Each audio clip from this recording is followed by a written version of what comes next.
a belt, a pullover. En marquisien maintenant. Et taka. Et kahumahanahana.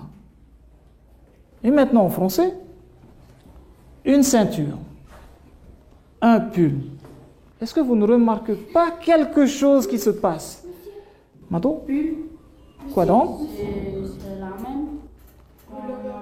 Je suis d'accord. Donc on retrouve le même mot en anglais. Voilà. Oui, Taoui? Il y a toujours des terminaux. Il y a toujours un déterminant, c'est vrai. Est-ce qu'il n'y a pas autre chose que vous voyez? Mila? En anglais, le déterminant est toujours pareil. On marque ici. Alors je regarde. En marquisien, on a et. Je vais de l'autre côté. Et. Je viens de ce côté-ci pour l'anglais. E. C'est pas A, mais c'est E. Le déterminant E. Et ici, pareil. Et alors, est-ce que quelqu'un d'autre, à part Mila, vous ne voyez pas autre chose? Oui, Hota. C'est pas pareil. Qu'est-ce qui n'est pas pareil? Ça va bas. Quoi donc, Le Christelle? déterminant, Pourquoi? parce que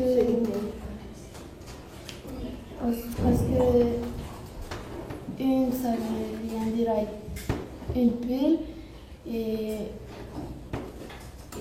un, ça ne peut pas être avec ceinture.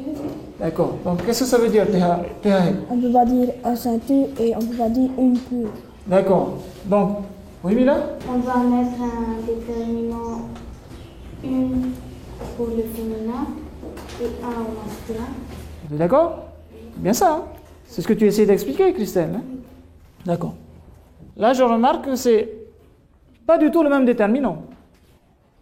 J'ai une et j'ai un. Alors qu'en anglais, c'est strictement identique. En marquisien, le déterminant est toujours le même. Par contre, en français, il est différent. D'accord? Qu'est-ce qu'on peut dire alors sur la langue française par rapport à l'anglais et le marquisien? Christelle? C'est pas la même. C'est pas le même déterminant? Oui. D'accord. Mila? Ça ne les embête pas de le même déterminant pour le masculin et le féminin. C'est exactement ça. Ce que je trouvais intéressant dans l'approche comparative d'un petit moment de grammaire sur l'utilisation des déterminants, c'est qu'avec ce genre d'exercice, on peut voir que pour certains déterminants, certains noms, en français, il faut changer le déterminant, alors qu'en anglais et en marquisien, que ce soit féminin ou masculin, c'est toujours le même déterminant qu'on place. Avec ce genre d'exercice, on pointe bien le doigt sur les problèmes qu'ils ont souvent à l'écrit comme à l'oral. Donc avec ce petit exercice, on peut voir qu'ils ont plus d'attention maintenant, ils auront plus d'attention sur les prochaines productions qu'ils vont faire, aussi bien à l'oral qu'à l'écrit. Au départ, mon opinion, c'était que c'était quelque chose de difficile que d'apprendre une troisième langue. Et je me suis rendu compte qu'au fait, c'était plus difficile pour l'enseignant et non pas pour les élèves. Donc, avec aujourd'hui, on pouvait voir certains élèves métropolitains parler aussi bien le français, le marquisien et l'anglais. Et de la même manière, chez nous, nos élèves pouvaient parler aussi bien les trois langues. Donc, c'est un plus, c'est pas un moins. Et te mohuae, mui tatou hameta, i te te au to tatou e.